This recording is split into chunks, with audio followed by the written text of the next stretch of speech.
With that, I will pass things over to Max. And by the way, Max, you asked in the channel, what's our favorite horror movie? And my favorite horror movie is The Ring. So there you go.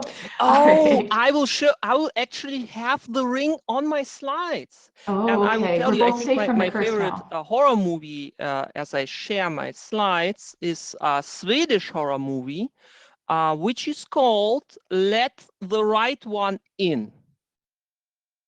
Okay, so let's start. So hi, I'm going to talk about horror movies, a lot of emojis, and making better cybersecurity board games. So you see, I'm from Germany, and I work for a large company there. I work in a IT security department, and I do mostly risk management stuff. So this talk will focus a little bit on the cybersecurity management part of cybersecurity. And as you know, in Germany, we love to play board games. So every year, around 4,000 new board games are released, and there is one place on Earth where you can play them all, and that's Spielmesse Essen. It's in the city of Essen. So if you would like to come to us, to Germany, to play board games in Essen, you would have to go probably by air, which would be the easiest way, and you will land at the Düsseldorf airport, and Düsseldorf is the city where I live. So now, because of board games, you know where I live.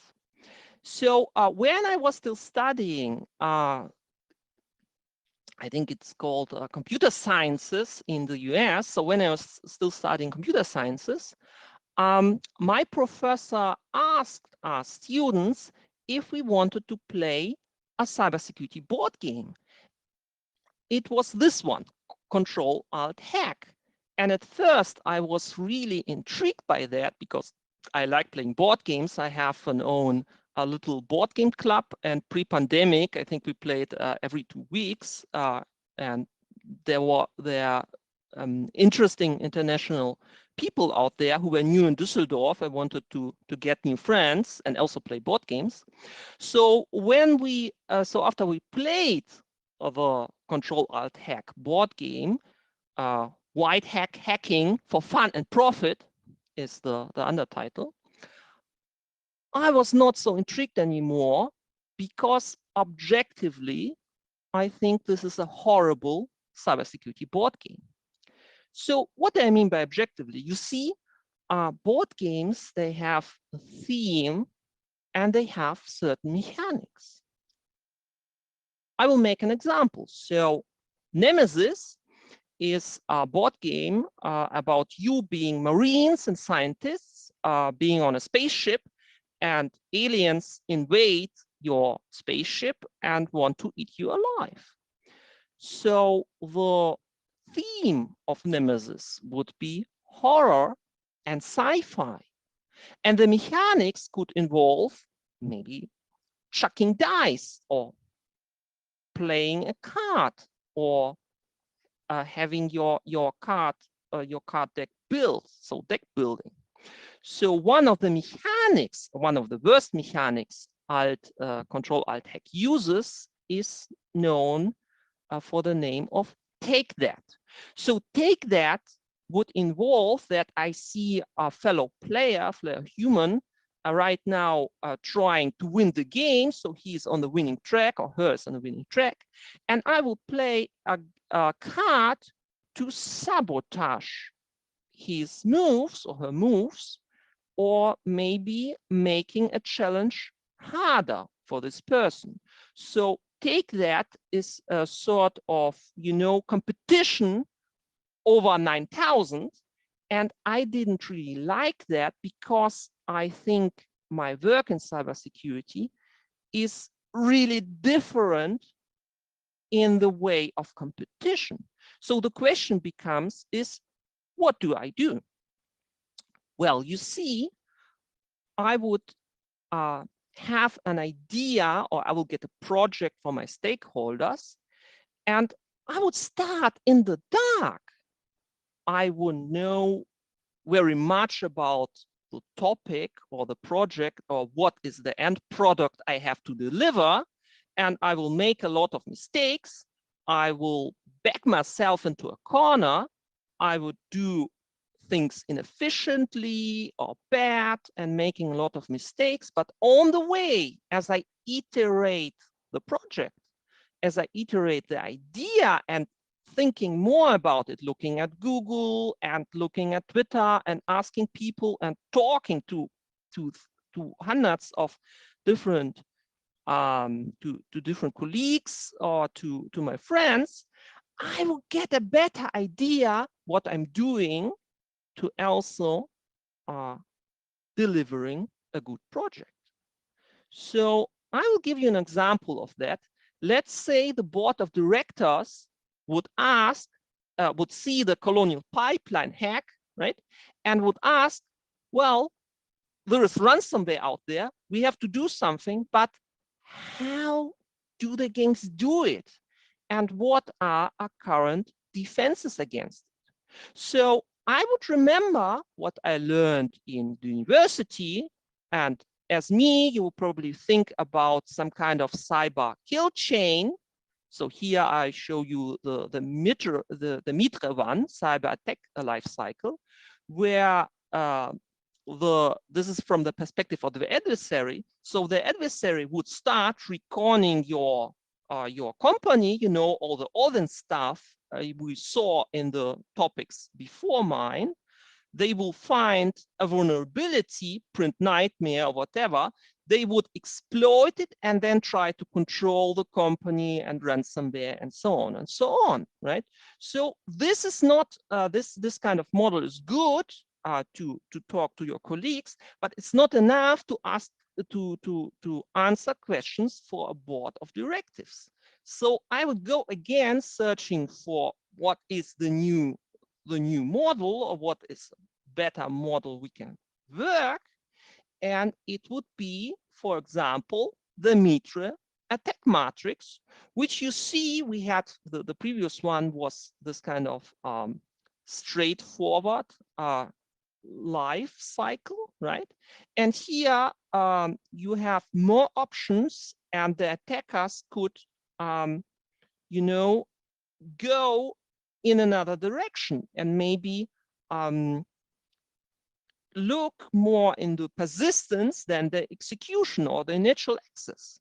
So that's good, but as you see on the screenshots, it's maybe, I don't know, 1/10 of the whole model. So that's too big to tell someone. So I would search again and talk again and say, hey, is there a kind of tool where I could still get all the good things from Mitre attack matrix, but also have my organization and all my defenses built in? And there is one. So there is a Mitre attack navigator where I could select different platforms. So for example, here in the screenshot, I selected the one for Azure Active Directory, but you could also go for SaaS or for network or for containers maybe, and look what are the attacks on your Docker and what are your defenses. And then you could play with colors. So this is still a little bit nerdy for a board of directives, but with this information, I can now go to the graphic people, to the graphic people, and ask them and set together to make a visualization and make a story. And I don't need to go to the marketing department. We have graphic people in our IT security department. So we would come up with something like this. And the screenshot I'm showing is from Pentara, which I assume is a security vendor. So with this kind of visualization, I can tell a compelling story. So I can start with external reconning, saying that maybe the adversary is using Log4j and is just going through our WAF, which is web application firewall, which might be something like here, right? And going from it like butter, and then make the exploitation, all the asset discoveries, looking for a backup, for our backups, destroying that, encrypting the data, copying all the data through his command and conquer command and secure servers, and then exfiltrating the data not only of our employees but also of our customer. And then you know what will happen? Double extortion, right?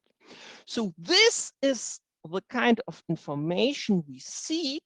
And the most interesting thing is, if you're maybe not studying right now cybersecurity, but you studied, for example, or you right now still studying psychology, or you are into graphic design or game design, we want to employ you and we want you on your team right now, because the better story we can tell, the larger the budget we will get. But also, as you've seen on my improvement chart, we have to iterate, so we need different perspectives to do a good job, right? So the board of directors might now see all the story and say, okay, we understand a little bit how ransomware gangs work, and now we know what are our current defenses. So IT security team, what are you going to do with this information that you presented to us? What are our defenses are going to be in the future? So I will iterate again on the project, go to the drawing board, speak to a lot of people, and then find out that Mitre has also has you covered with Mitre Defend, which is right now in beta. But as you can see, there are topics like harden, detect, isolate, and even deceive. And we had deceive today in the Pancakes talk, which was a great talk. So as you see, all the improving part of the thing is really important. So and the kind of improving I told you on a project level, or on the level of my mind, is also a large topic in cybersecurity management, which is baked into ISO 271 and called a PDCI cycle, where you plan, do, check, and act. And you do that a lot, and you will improve and iterate on your project. Now, as I said to you at the start, I'm sometimes in the dark, and maybe sometimes I'm good at visualizing and presenting and doing all the management bullshit, and knowing the words I have to tell someone to get other things, like a little bit business social engineering, let's call it like that. But am I really getting the security of my company up against ransomware and other threats? Sometimes I don't really know. So that's why the check part is really important. So let's drill into the check part. You see, for the check part, there is a model called the 3 lines of defense, with the first, second, and third line. And you will probably start in the first line, but let's start with the explanation at the governing body level. So the governing body might be managers, they might be senior managements, they might be CEOs or the board of directors. On the right, you would see the external assurance providers, which would mean, in Germany, for example, this could also be the state agency, for example, the data protection authorities, who would check on us if we fulfill the data protection laws, which is in Europe GDPR, as you know, because of all the horrible cookies you have to click away. So let's get back to the first, second, and third lines. So the first line would be the service desk. It could be people from SOC, or if you don't have a SOC, it could be your security operation guys and girls. It could be the purchasing department, because someone needs to get all the contract stuff, right?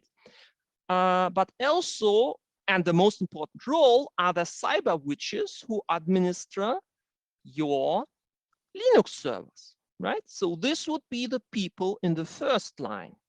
People normally who would have the first level and second level support jobs. Now the second line, this is me, the IT risk management department, the IT security management.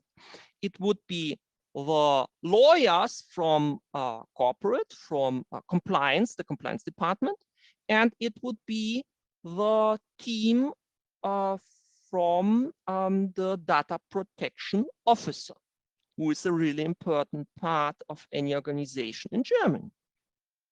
And also there would be a third line who would try to check on us what we are doing, and we would check on the first line and try to improve in this way an organization. So I would like to give you an example how many meetings I sometimes have. So we were trying to get a contract with American security company, and I was so my job was involved in checking the technical measures of a certain product, which involves a lot of contract and reading and understanding the law part of the contract, but the technical part of the contract. So for this one contract, with the data protection officers, I probably met around 10 to 12 times alone, which might sound inefficient, right? But I need that. And that's because there is a so-called Swiss cheese model. So you know the Swiss cheese, the one with the holes. You see, if you have an adversary who, for example, wants to ransomware your company, he has to find holes in every of your controls or of your measures. So you might think of the first level as firewall, the second level as Windows Defender, as ZM, and so on and so on. But every security measure you are using has holes. And I think in the future we'll hear a talk about defense in depth from a technical perspective on the Swiss cheese model. But I think the most important part in the Swiss cheese model is not the technical part, it's the other parts. So if you would look at this chart, seeing the first one as technical measures, and the second part as organizational measures, and the third part as human, as individual measures. So maybe you see that a lot of attacks are from phishing emails. You will want to talk to the psychology people, right? And figure out if you need a phishing simulation solution, and figure out in which way a phishing simulation solution will really help you instead just fulfilling some kind of KPIs, right? So the important part of that is that I need other people to work with me and to talk to them and to have meetings with them. And that's because probably I'm going to be good at only one of the things. Maybe I'm good at organization, on the organization part of the IT security, because I'm good at, I don't know, bureaucracy bullshit and the wall talking thing and moderating. But I'm not so good at the technical part, or at the contractual part, or the law part, or at the human part. So as you see, this kind of PDCA cycle from ISO 27001, the 3 lines of defense and the Swiss cheese model, they are working together. And as a result, I can strongly improve myself, my team, and the project following these models, meaning so that one of the important things in cybersecurity is not competition, but cooperation. So my suggestion, my first suggestion for a better cybersecurity board game would be cooperation as the main board game mechanic. So this was my first part of the talk. And we are going to the vampires part of the talk, to the second part of the talk. But we are not going to leave Swiss cheese behind right now. We're going to start with a talk on critical IT infrastructure in Germany. You see critical infrastructure in Germany. Wow, where do I begin? Let's say it's full of holes, and sometimes the wall in IT infrastructure is just a large hole. And if that is the case, there's sometimes only the hole, and it's all together probably by tape or duct tape. I will give you a very personal example. So in September 2020, the largest hospital in Düsseldorf was successfully ransomware by a gang. And we think that they made a mistake with Google Translate or some other translators, so means there were foreign adversaries, because they thought they're attacking the university. You see the name, if you translate it with some kind of translation tool, would be University Hospital Düsseldorf. So they thought that this is a university which the doctors and the nurses study, but it was the hospital near the university, because it's this large building, or this large building complex, let's say it like that.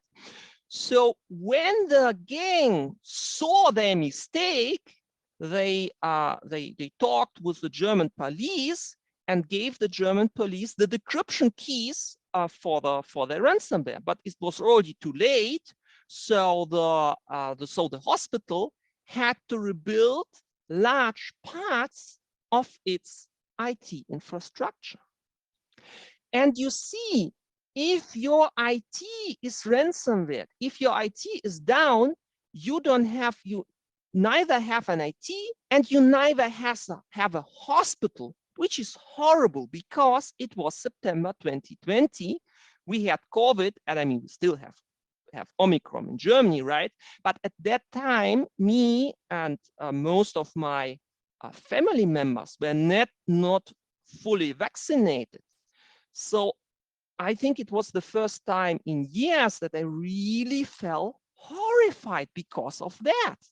And this could happen again with most of the German critical infrastructure. And you know, the same might happen with US infrastructure and other infrastructures in the world. So now to something a little less horrifying, that the real threat of ransomware, we will come to the second part of the talk, which is horror movies or horror movie tropes. So you see, we will start 100 years from now in 1922 with a movie called Nosferatu, and I think it's about a really thirsty person. So allow myself to get water. Thank you. So the next one is The Mummy, where an actor Karloff comes to life in 1932. And in 1933, King Kong, which was for a 1933 movie, a kind of scary and horror-y, right? And horrible, which established and made a big influence of some of the TV tropes, which are Scream Queen, but also the damsel in distress trope, which is from King Kong. So in 1935, Karloff, being Karloff, have invented the trope of a slow-moving zombie in The Bride of Frankenstein. in 1947, which was after the war, and it was hard to find a horror movie, I took the freedom to show you Dr. Jekyll and Mr. Mouse, which is probably a funny cartoon for children. In 1960, a movie not for children is Psycho from Hitchcock. And I must say, Hitchcock has inspired a lot of really good horror movie posters. The next one is my favorite. You see, this amazing art is 90% typography. It's the font, right? It's probably just the font.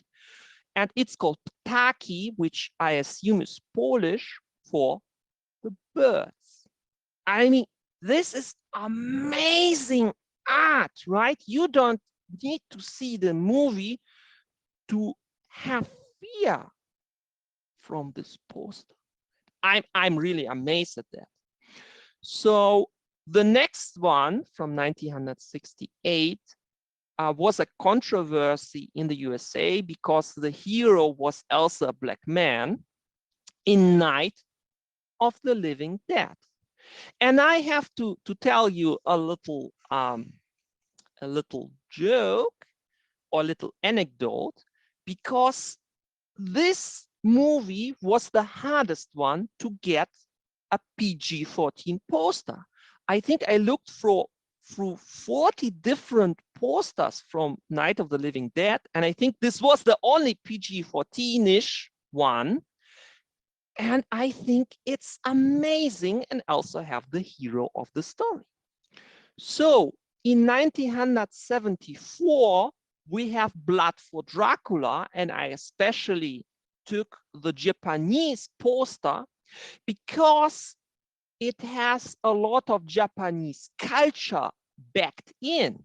You see, in Japan, when you look at the mimic of the face, the eyes are really a really important part. So as you can see here, he's staring so intensively, but also this Andy Warhol design has 4 pictures of him and 4 pictures of her. Such a lovely symmetry. Probably it's a movie about love. Well, we have again Nosferatu, and I'm showing the German version, Phantom der Nacht. So if you can pause on YouTube, you can go back and look at both of Nosferatus, because we started it in 1922, right? And then, and I already showed you Nemesis. This is a movie from 1986 called Aliens. So Nemesis, the board game Nemesis and Aliens are like the big sister and the little sister. So the next one would be for you, dear moderator, it would be Ringu, which is the Japanese version of the ring. And I'm showing you the Japanese version of that, not the American one. So now let's switch to board games. So in 2005, we have Arkham Horror, which has an interesting motto. So it says, the classic game of Lovecraftian adventure. So you see, it's only just horror, just a bit of horror, maybe a little bit of splatter, but it's mostly an adventure. You can live with up to 8 players, ages 12 to adult. Also, in 2014 was a cooperative game, Dead of Winter. It's obviously about zombies. So in this game, there is a certain interesting mechanic of someone who might betray the group. So in this game, you will search for the police station, search for the weapons, search for medicine, and so on and so on. But some players might have goals which do not help the group. And the fun thing, when you playing the game, you will not know if you have a traitor or not. And he might reveal himself at the start, but he might not. So this has this kind of social deduction aspects baked into the game, and also a lot of throwing dice. So the next one is also a horror movie trope, and it's Final Girl from 2021. So the very interesting thing about Final Girl, because I'd say to you, remember the Arkham Horror, play up to 8 players. This one is intended for a solo experience, meaning you don't need friends. You can play this horror movie alone, like Final Girl. Cool. But I think my favorite board game I need to get in Germany, and sadly, because of the logistics crisis, it's not yet here, is Horrified American Monsters. So when on Monday your next Target is going to open, go there, buy this game, and have a lot of fun with your family and your friends. And I'm really intrigued about that, about this game, because in Europe we don't have such monsters. I never heard of Chupacabra or Mothman. So I'm really intrigued to playing this game and learning a lot more about American monsters. So now, as you've seen, so what I did, I wanted to give you a certain mood. We will come to the conclusion, to the last board game I want to introduce, because we're interested in making better cybersecurity board games. And the game is called Nyctophobia, and Nycto stands Latin for the night. So Nyctophobia is a really unique and interesting game in a way that you will play up to 4 players. And one of them is a game master slash murderer, pun intended. And the other one would be the other up to 3 players would be the victims, and they are playing teenagers. So the 3 teenagers, so up to 3 teenagers, would wake up in a dark forest, and this is how the game looks.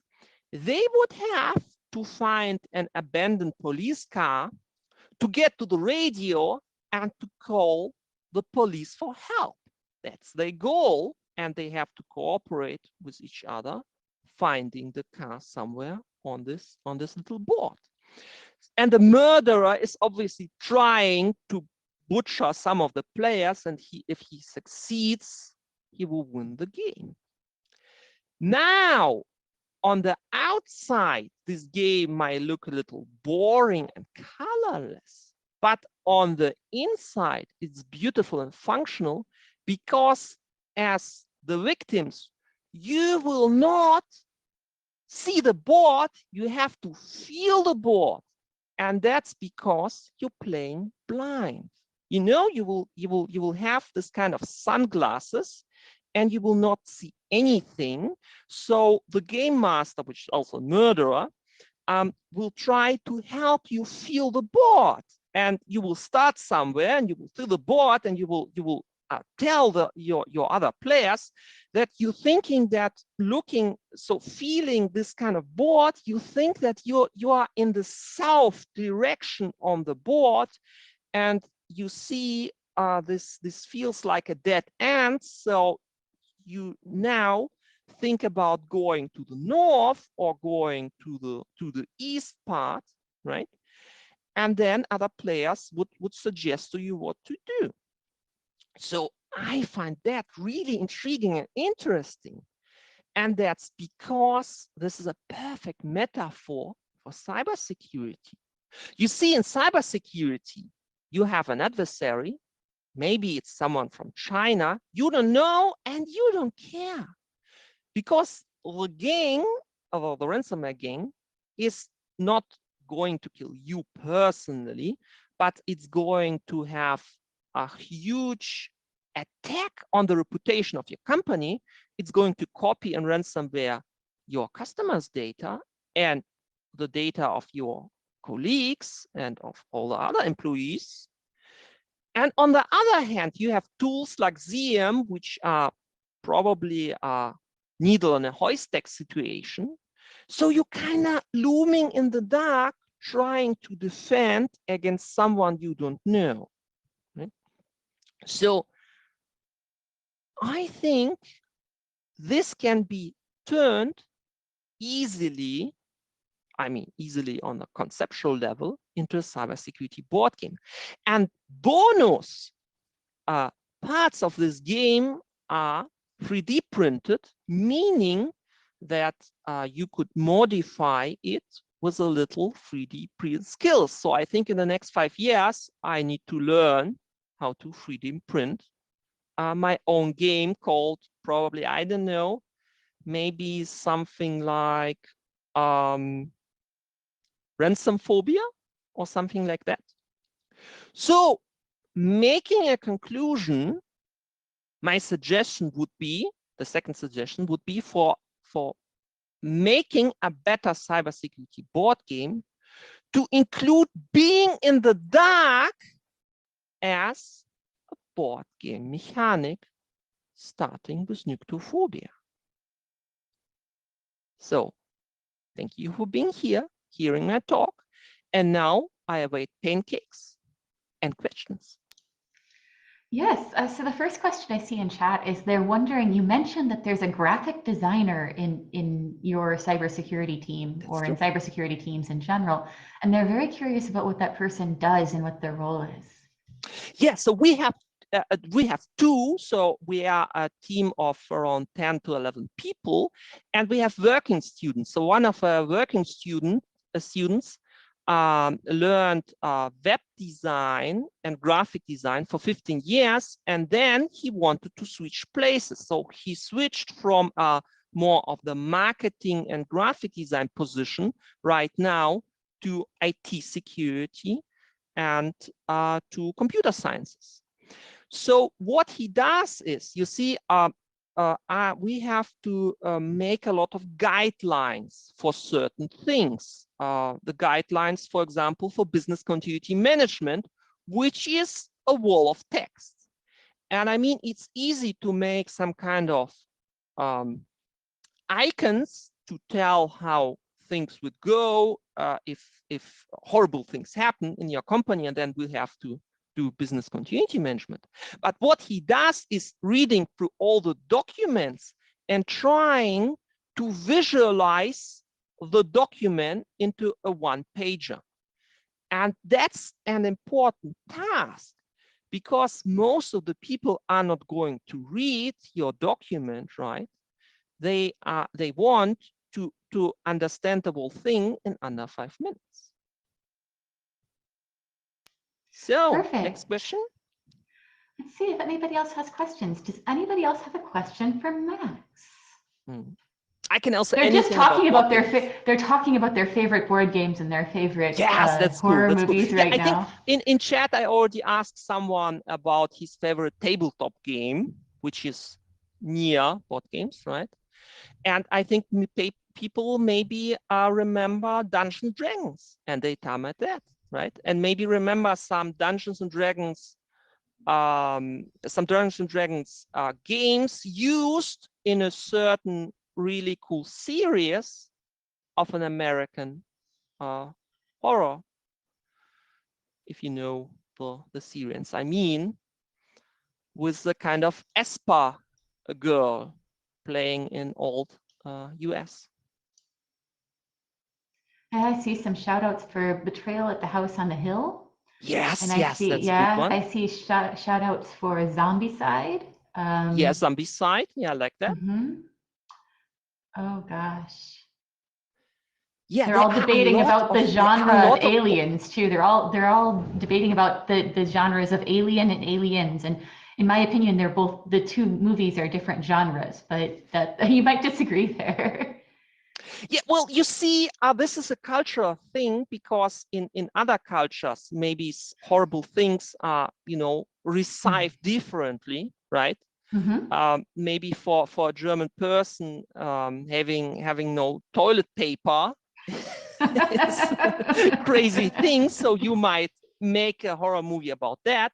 And also, movies change, and I think our They keynote do. taught a lot about racism and about norms. So something which was scary in 1920, it's laughable right now. And on the other side, right? And then, of course, there's the obligatory shout out to Backdoors and Breaches, the cybersecurity tabletop game as well that people are really enjoying. So Yes, there's also Netrunner and many Mm. other games I need to play right now. Yes, absolutely. Well, thank you so much. This was phenomenal. And the discussion was so lively in Slack for this one. Everybody wanted to share their favorite films and their favorite games. Really, really phenomenal. Yeah, I don't see any other questions. So thank you for your time and thank you for being here. We really, really are grateful to you for sharing your knowledge today, especially late in the evening for you. It's lovely. It's a lovely con, and I think I need some pancakes and then Yes, go to sleep, right? absolutely. All Okay, right. so see you around for. I hope there is a PancakesCon 4 Absolutely. and I hope 5 so and so on, too. right? Yes. Cool. Great to See you. meet you. Bye. Bye bye. All right.